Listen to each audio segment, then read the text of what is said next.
మనం ఈరోజు టమాటా పచ్చడి చేసుకుందాం. రోటి పచ్చడి అండి. టమాటాలు వాష్ చేసి పెట్టుకోవాలి. ఒక హాఫ్ కేజీ. ఒక 10 పచ్చిమిరపకాయలు వేసుకోవాలి. జీలకర్ర ఒక 1 టేబుల్ స్పూన్. ఒక 6 వెల్లుల్లి రెబ్బలు. ఇది గ్రైండ్ చేసుకోవాలండి. ఇవేమో ఫ్రై చేసుకోవాలి. నేను చూపిస్తాను. స్టవ్ వెలిగించాలండి. హై ఫ్లేమ్ పెట్టుకోవాలి. ప్యాన్ పెట్టుకొని టేబుల్ స్పూన్స్ ఆయిల్ వేసుకోవాలి. ఇందులో పచ్చిమిర్చి వేసుకోవాలి. ఏదైనా లిడ్తో ఇలా క్లోజ్ చేయాలి. హై ఫ్లేమే పెట్టుకోవాలండి. ఇక్కడ టీ మరుగుతుందండి. ఇలా సౌండ్ వస్తుంది. కొంచెం కలర్ చేంజ్ కాగానే మనం తీసేసుకోవాలి.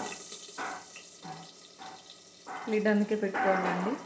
పైకి ఎగురుతుంటాయి పచ్చిమిర్చి. ఇలా వేగిపోవాలి. ఫ్లేమ్ ఆఫ్ చేసుకున్న తర్వాతనే మూత తీసేసుకోవాలి. జీలకర్ర 1 టేబుల్ స్పూన్ జీలకర్ర, 6 వెల్లుల్లి రెబ్బలు గ్రైండ్ చేసుకున్నాం. ఇందులోనే పచ్చిమిర్చి వేసుకోవాలి.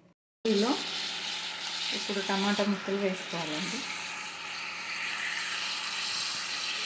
ఇది కొంచెం మగ్గినాక ఇందులో ఒక 2 రెమ్మలు చింతపండు వేసుకోవాలి. చింతపండు అండి, ఇంత క్వాంటిటీ వేస్తే చాలు. 2 రెమ్మలు అంతే. పులుపుకి తగ్గట్టు ఉంది. పులుపు ఎక్కువ ఇష్టపడితే వేసుకోండి.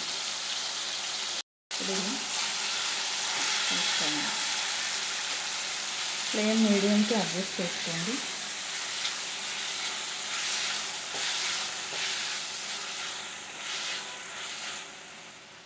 కరెక్ట్గా చేస్తే ఒక 5 మినిట్స్లో అయిపోద్దండి.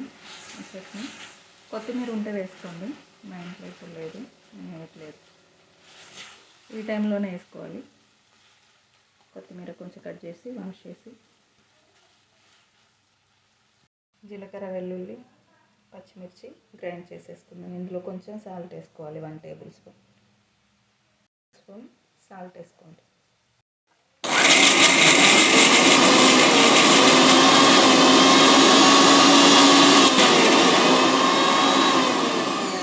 చేసుకోవాలి.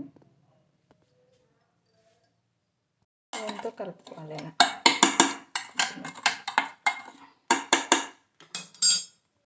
చింతపండు మిశ్రమాన్ని మిక్సీ జార్లో వేసుకోవాలి. కోర్సుగా గ్రైండ్ చేసుకోవాలి. మిక్సీ జార్లో వేసేసుకున్నాం. ఇప్పుడు గ్రైండ్ చేద్దాం. ఆయిల్ వేసేసుకొని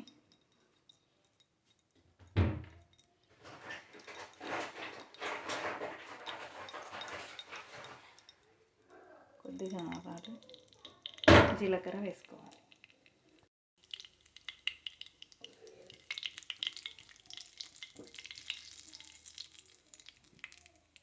కచ్చా పిచ్చగా దంచిన 2 వెల్లుల్లి రెమ్మలు వేసుకోవాలండి. ఇప్పుడు వెల్లుల్లి కొంచెం బ్రౌన్ అయ్యే వరకు వేయించుకోవాలి. వేసుకోవాలి.